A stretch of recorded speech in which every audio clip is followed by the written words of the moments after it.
Hello, good morning everybody. Myself Dr. Isha and today we'll be talking about infertility. What is infertility? Infertility क्या है? जब regularly after 1 year of regular intercourse also आप pregnant नहीं हो पाए हैं, that is also infertility. 1 साल से आप try करें then also conception नहीं हो पाई है, या फिर कंसेप्शन तो हो गई है लेकिन बार बार रेकरेंट मिसकैरेजेस हो रहे हैं, अबॉर्शंस हो रहे हैं, फुल टर्म प्रेगनेंसी या बेबी आपके हाथ में नहीं आया, that is also infertility.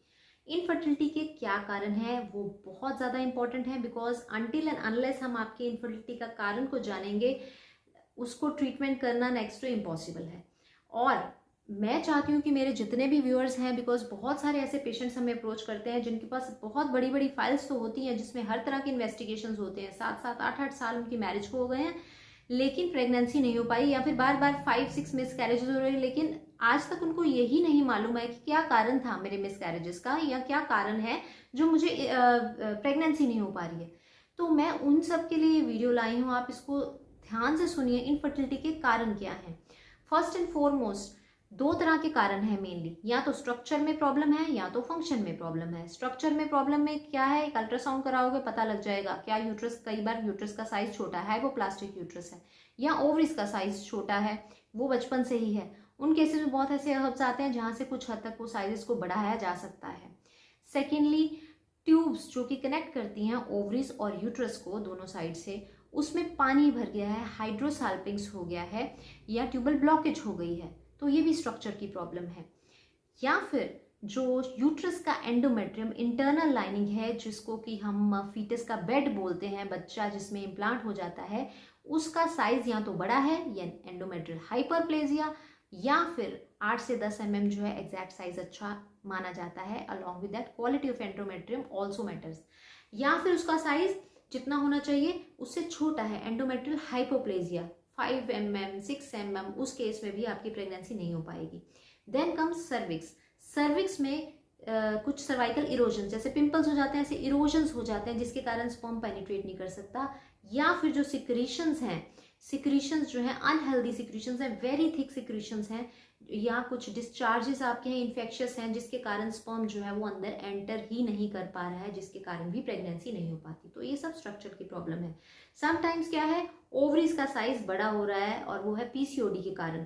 PCOD में क्या है, नॉर्मली क्या होता है, हर मंथ एक अंडा बनता है, फॉलिकल बनता है, रप्चर करता है और आ जाता है 12th-13th डे पे, और अगर प्रेगनेंसी हो स्पर्म को मिल जाता है तो प्रेगनेंसी हो जाती है. बट इन पीसीओडी जैसे केसेस में क्या होता है, वो फॉलिकल जो है वो रप्चर तो नहीं करता है लेकिन वो 20, 22, 24, 26, 28 ऐसे mm तक बढ़ता जाता है और वो सिस्ट बन जाता है. ऐसे हर महीना एक सिस्ट ऐड होती जाएगी तो क्या होगा, ओवरी का साइज बड़ा हो जाएगा.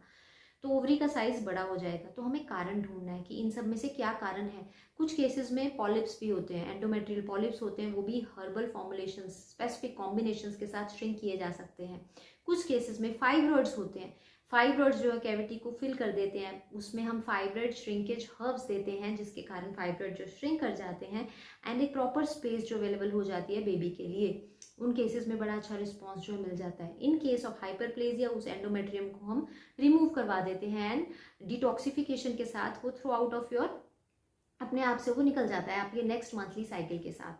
इन केस ऑफ हाइपोप्लेजिया अगर एंडोमेट्रियम का साइज छोटा है, हम सर्कुलेशन कुछ ऐसे हर्ब से इंक्रीज करा देते हैं ताकि एंडोमेट्रियम में सर्कुलेशन बढ़े और एंडोमेट्रियम जो है वो अपने प्रॉपर साइज तक पहुंचे जहां पर वो प्रेगनेंसी के लिए हेल्प कर सके आपकी. In case of cervical erosions and in case of discharge जो कि थिक है, जहां पर कई बार ध्यान नहीं जाता है, थिक डिस्चार्ज को हम थिन डिस्चार्ज में चेंज करते हैं एंड इन्फेक्शंस को रूल आउट करते हैं and with specific herbs this all can be done.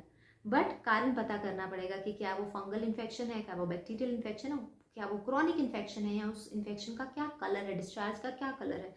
तो प्रॉपर रूल आउट करके ही हमें स्पेसिफिक हर्बल कॉम्बिनेशंस देने पड़ते हैं एंड तभी इतना अच्छा रिस्पॉन्स मिलता है. बहुत बार ऐसे केसेस होते हैं आईवीएफ्स करवा के फेल्ड आईवीएफ्स के साथ आते हैं, इतनी बड़ी फाइल्स के साथ आते हैं and after that 3 to 4 months of Ayurvedic herbal medicine, या कई केसेस में हमें उत्तरवस्ती या पंचकर्मा भी करना पड़ता है कुछ स्पेसिफिक हर्ब्स के साथ.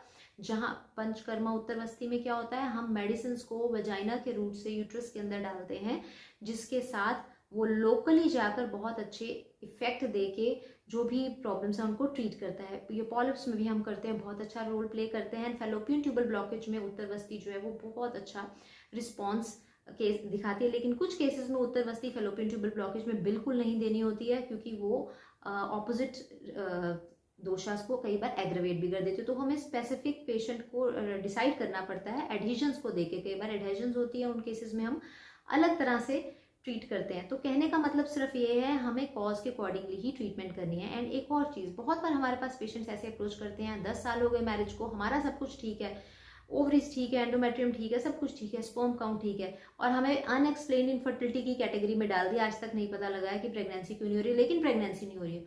उन केसेस में मैंने अपने last 15 years of clinical practice में बहुत अच्छे रिस्पॉन्स देखे हैं। वो कैसे देखे हैं?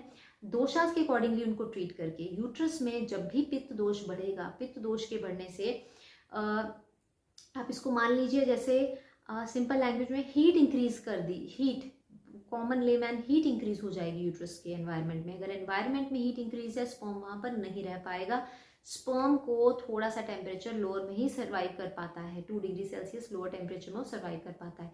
तो अगर हीट बढ़ गई है, पित्ता दोषा बढ़ गया है यूट्रस का, तो चाहे आप IVF करवा लीजिए, that will also get failed, और मिस कैरेजेस बार बार होंगे और कई बार कंसेप्शन होगी नहीं। एंड क्योंकि ये चीज़ किसी भी पकड़ में नहीं आएगी, दोषा इन्वेस्टिगेशन में नहीं आता है, तो अनएक्सप्लेन्ड इनफर्टिलिटी की जो कैटेगरी है उसमें हमने बहुत अच्छा रिस्पॉन्स देखा है, जस्ट बाय सम दोष, उनके दोषों को ठीक करके। एंड बहुत बार ऐसे हैबिचुअल अबॉर्शन के केसेस आते हैं जहाँ पर हम कैरियोटाइप्स जो है वो करवा के देखते हैं कि कहीं जेनेटिकल एबनॉर्मेलिटी तो नहीं है। In case of genetical abnormalities also, अगर हम बीज दोष को ठीक करते हैं कुछ स्पेसिफिक हर्बो मिनरल कॉम्बिनेशन से, एंड शुक्र धातु यानी कि स्पर्म, बीज दोष मीन्स ओवम, शुक्र धातु को भी शुक्र के दोष नाश करते हैं, दोषास को उसका शमन करते हैं, उसको ठीक करते हैं। एंड 3 मंथ्स के ट्रीटमेंट जिसमें बॉडी का डिटॉक्सिफिकेशन ऑफ ओवम, आप इसको ऐसे ले सकते हैं, डिटॉक्सिफिकेशन ऑफ द स्पर्म ऐसे आप ले सकते हैं। उसके बाद हम नेचुरली कंसेप्शन के लिए ट्राई करते हैं। तो मैंने बहुत से केसेस में इवन जेनेटिकल डिफेक्ट्स जो प्रोजनी क्रिएट होती है, वो हेल्दी प्रोजनी आगे क्रिएट होती है, तो उन केसेस में बहुत अच्छा रिस्पॉन्स जो है देखा है। तो मेरा कहने का मतलब सिर्फ ये है कि इन केस आप इनफर्टिलिटी से जूझ रहे हैं, just don't give up the hope, लेकिन विजिलेंट रहिए, देखिए कि क्या कारण है हमारे इनफर्टिलिटी का। जो भी मैंने आपको ये कारण बताए, यही कारणों में से एक कारण होगा। तो आपके केस में क्या कारण है उसको ढूंढिए, एंड उसके अकॉर्डिंगली ही आपको मेडिसिन लेनी है। Don't go in for unnecessary things, hasty decision मत लीजिए। डेफिनेटली एक अच्छा आयुर्वेदिक फिजिशियन आप ढूंढिए जहाँ पर आप जो एक्चुअल में कॉज को देखिए एंड कॉज के अकॉर्डिंगली ट्रीटमेंट दे। क्योंकि हर्ब्स अगर मैं यहाँ पर बताने बैठूँ, बहुत सारे हैं, बहुत सारे अच्छे अच्छे हर्ब्स हैं, लेकिन किस में कौन सा हर्ब चाहिए वो स्पेसिफिकली देखना पड़ता है। किस में कौन सा मिनरल चाहिए, मुक्ता किस में चाहिए, मुक्ता पिष्टी इज पर्ल जो सुच्चा मोती होता है उसकी कॉम्बिनेशन, वो बहुत अच्छा रिजल्ट देता है। कुछ में स्वर्ण भस्म चाहिए, कुछ में हीरक दैट इज डायमंड हीरक भस्म चाहिए, वो किन केसेस में चाहिए और वो कैसे अच्छे इफेक्ट देती है। Because this is an age old tradition Ayurveda, and it is last 15 साल में जो मैंने देखा है इनफर्टिलिटी में, इसके मार्वलस रिजल्ट्स हैं।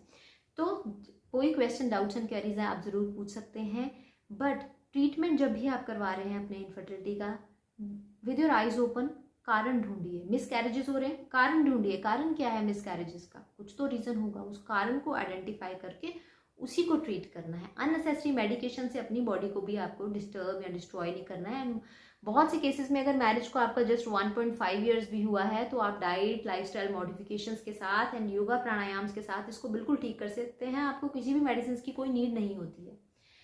तो thank you so much for watching. In case you like it, share it with your family and friends. Thank you so much for watching.